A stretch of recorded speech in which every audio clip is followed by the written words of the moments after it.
Hey, John Smith again with ExtraHop Networks. Today I want to talk a little bit about a LinkedIn post I posted on Friday called protocol threading.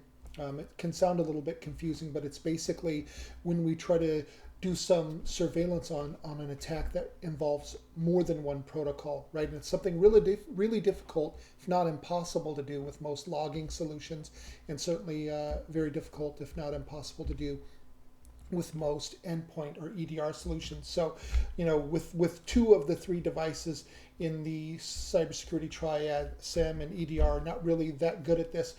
Let's turn to NDR and specifically RevealX and how we can do it uniquely. As I understand it, we are the only vendor that's capable of doing this today.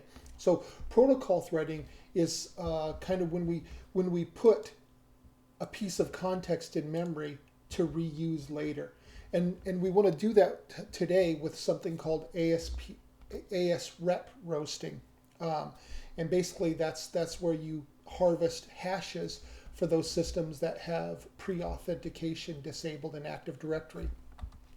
I'll give you an idea. It involves two protocols. It involves LDAP and Kerberos. And what it does, what an ASP rep roast attack does, is the first step is to query Active Directory for those systems with this 4194304 attribute, and that's basically looking for accounts that have pre-auth exemption, specifically Kerberos pre-auth exemption. If you see that type of a query, that can be an indicator that someone is doing recon to find systems with that type of attribute. In fact, I'm doing quite a bit of trigger writing around this user account control because there's a lot of recon that involves that, and almost none of this is logged in Active Directory or in Windows event logs. In fact, Kerberos and LDAP do some minimal event viewer logs. Grabbing them off the wire is really the best way to do that. So I'm going to issue today an ASP rep roast attack. So let's come to my box here. I'm on a Windows system now that I've downloaded Rubeus on. So I'm going to clear my screen. So I'm going to go ahead and execute a Rubeus attack real quick. So first step here, let's have a look at the trigger. So this is the trigger itself. And again, it involves both of the protocols, Kerberos and LDAP, a Kerberos response and an LDAP request. So on LDAP request, you can see there are a few things that I'm looking for specific to pre-auth exemption. Here you'll see the exact same attribute, right? 4194304. We're also looking if they're looking for account types. So these are user account types. So basically, if they do a query for pre-authentication exemption, we're going to do two things. One, we are going to fire a detection on that.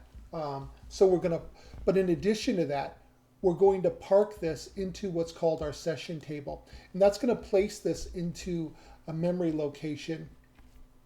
And then if I see an ASP rep roast attack or any sort of ASP rep, right, I'm going to query that session table and say, hey, did this AS underscore rep come from a device that was querying LDAP for pre-auth exemption? Hopefully that makes sense, right? So we see reconnaissance occurring.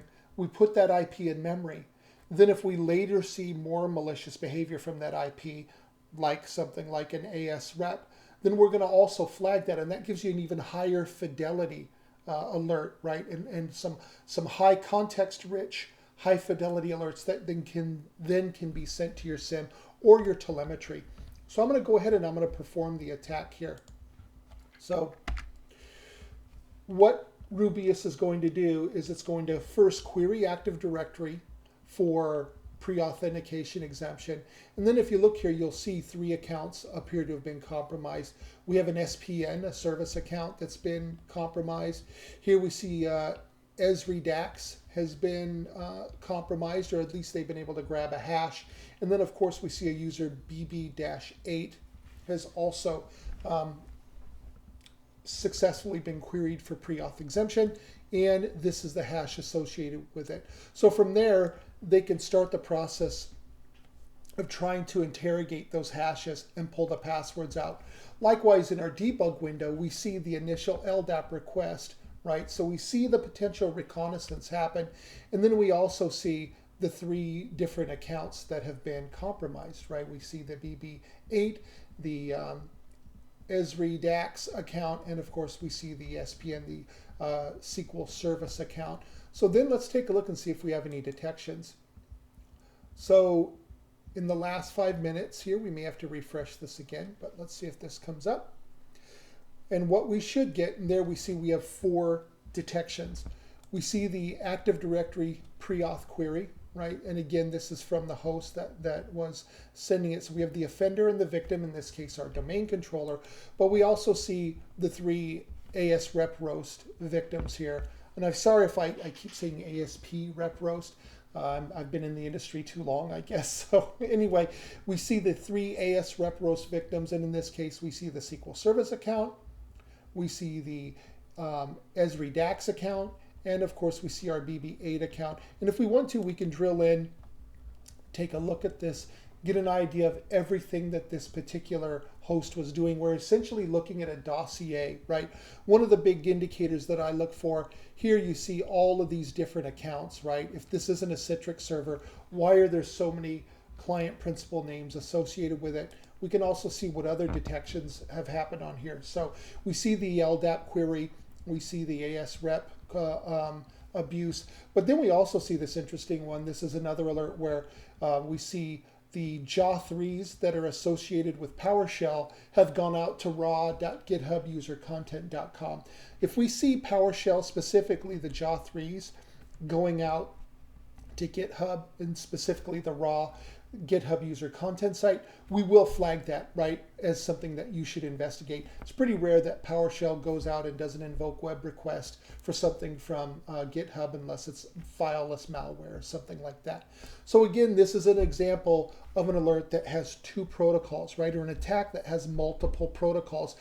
To do this with logs, especially as busy and as noisy as Active Directory is, you would be collecting gigs and gigs of logs, in addition to the fact that honestly, Active Directory just doesn't log LDAP and Kerberos very well. Windows events are very sparse. They're not very agile. Here, anything that you've observed, all of these alerts can be JSON stringified and sent to your existing SIM. So rather than collecting millions of logs, you'll collect a couple of logs to get the same context. But more importantly, you're not parsing and querying through logs.